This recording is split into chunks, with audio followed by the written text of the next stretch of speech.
بسم اللہ الرحمن الرحیم۔ السلام علیکم۔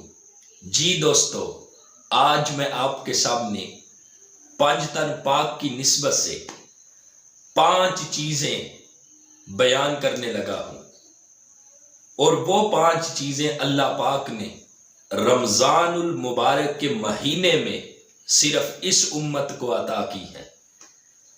ایک ایک چیز جب آپ سنیں گے آپ کا ایمان تازہ ہوگا، آپ کے سینے میں ٹھنڈ پڑے گی۔ اللہ کے پیارے محبوب صلی اللہ علیہ وسلم نے فرمایا، اوتیت امتی خمس خصال فی رمضان لم توتہن امت قبلہم، کہ اللہ پاک نے میری امت کو رمضان المبارک کے مہینے میں 5 چیزیں ایسی عطا کی ہیں جو پہلی امتوں میں سے کسی امت کو بھی عطا نہیں کی۔ ان میں سے پہلی چیز کیا ہے؟ پہلی چیز جب آپ سنیں گے نا، ایمان تازہ ہوگا۔ جب میں پڑھتا ہوں تو یقین کرے جو سینہ ہے، جو دل ہے، وہ باغ باغ ہو جاتا ہے، بلکہ باغ مدینہ ہو جاتا ہے۔ وہ پہلی چیز ہے کیا؟ میرے آقا صلی اللہ علیہ وسلم نے فرمایا، خلوف فم الصائم اطیب عند اللہ من ریح المسک، کہ روزے دار کے منہ سے جو بدبو آتی ہے وہ اللہ رب العزت کو خوشبو سے بھی زیادہ پسند ہے۔ روزے دار کے منہ سے، آپ دیکھیں نا، جب پچھلا پہر ہوتا ہے، پچھلے پہر، تو روزے دار کے منہ سے ہلکی ہلکی بو آتی ہے، تو وہ بو رب فرماتا ہے مجھے خوشبو سے بھی زیادہ پسندیدہ ہے۔ اب دیکھیں نا، جب کسی کے ساتھ محبت ہو تو ہم دنیا میں نہیں دیکھتے کہ جو محب ہے وہ اپنی محبت کا اظہار محبوب کے ہونٹوں کو چوم کے کرتا ہے، اور وہ تو اللہ رب العزت ہے، وہ تو چومنے سے پاک ہے، لیکن روزے دار کے ساتھ اللہ کو کتنی محبت ہو گئی ہے، اور وہ اپنے روزے دار بندے کے ساتھ محبت کا اظہار اس طرح کر رہا ہے، اے میرے بندے، تیرے منہ سے جو بدبو آتی ہے نا، وہ مجھے خوشبو سے بھی زیادہ پسندیدہ ہے۔ یہ پہلی چیز ہے۔ ایمان تازہ ہوا ہے نا، سینے میں ٹھنڈ پڑی ہے نا۔ اب اس کے پیش نظر ایک مسئلہ ہے، وہ بھی بیان کرتا چلا جاؤں۔ امام شافعی رحمۃ اللہ علیہ فرماتے ہیں روزے دار کو مسواک نہیں کرنی چاہیے، اس لیے کہ روزے دار کے منہ کی جو بدبو ہے وہ اللہ کو خوشبو سے بھی زیادہ پسندیدہ ہے۔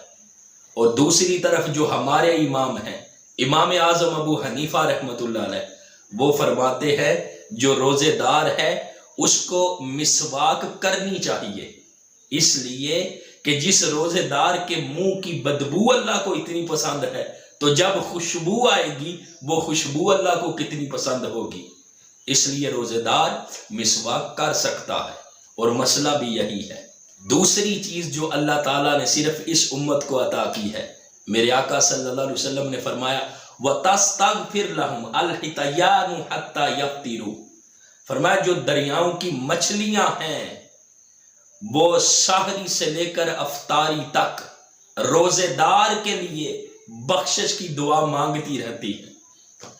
یہ دوسری چیز ہے جو صرف اس امت کو عطا کی گئی ہے، جو روزہ رکھتے ہیں صبح سحری سے لے کر افطاری تک۔ جب روزہ رکھا ہے، قربان جاؤں ان روزے داروں پر، ان کے لیے دریاؤں کی مچھلیاں بھی بخشش کی دعا مانگ رہی ہیں۔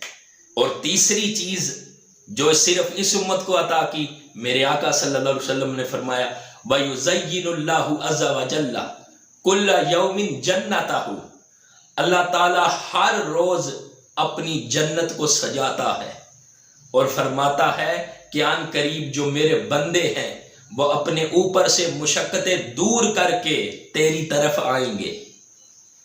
تو قربان جاؤں رمضان المبارک کے روزے رکھنے والوں پر کہ ہر ایک بندہ جو کچھ بھی کرتا ہے اس کا مقصود کیا ہے کہ وہ جنت میں داخل ہوگا۔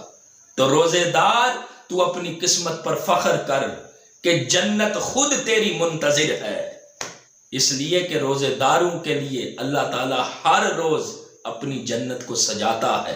اور یہ تیسری چیز ہے جو صرف اللہ پاک نے اس امت کو عطا کی ہے۔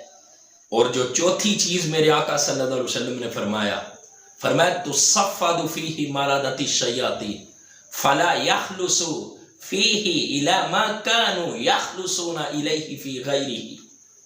میرے آقا صلی اللہ علیہ وسلم نے فرمایا اس مبارک مہینے میں جو شیاطین ہیں ان کو قید کر دیا جاتا ہے۔ آگے سنیں کیا ہے، فرمایا جو شیاطین ہیں وہ رمضان المبارک میں ان برائیوں تک نہیں پہنچ سکتے جن برائیوں تک وہ دوسرے مہینوں میں غیر رمضان میں پہنچ جاتے ہیں۔ اس کا مطلب کیا ہے، تھوڑا سا آسان کر کے میں آپ کو سمجھانا چاہتا ہوں۔ میرے آقا صلی اللہ علیہ وسلم نے فرمایا شیاطین کو قید کر دیا جاتا ہے، تو وہ برائیاں جو شیطان دوسرے مہینوں میں لوگوں سے کروا لیتا ہے وہ رمضان المبارک کے مہینے میں نہیں کروا سکتا۔ یہ مبارک مہینے کی برکت ہے نا کہ بندہ کئی گناہوں سے بچ جاتا ہے۔ اس رمضان المبارک کے مہینے میں ایک ماحول ایسا بن جاتا ہے کہ بندہ گناہوں سے دور ہو جاتا ہے، برائیوں سے بچ جاتا ہے۔ تو فرمایا یہ چیز بھی اللہ پاک نے میری امت کو عطا کی ہے۔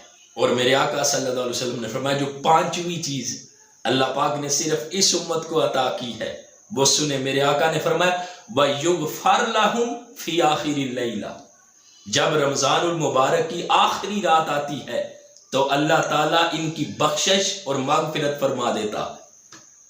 صحابہ اکرام نے عرض کی یا رسول اللہ علیہ وسلم احیا لیلۃ القدر، کیا وہ لیلۃ القدر ہے جس کو بخشش اور مغفرت فرما دی جاتی ہے؟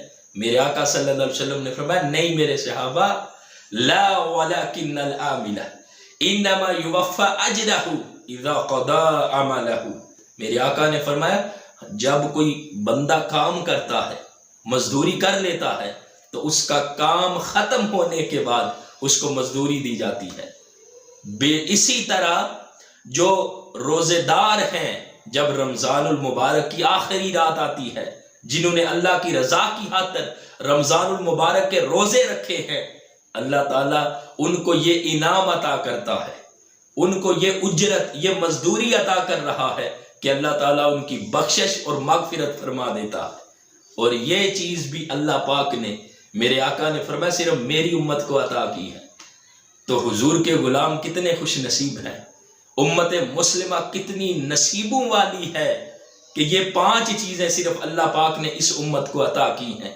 اللہ تعالیٰ ہم سب کو رمضان المبارک کے مہینے سے زیادہ مستفید ہونے کی توفیق عطا فرمائے۔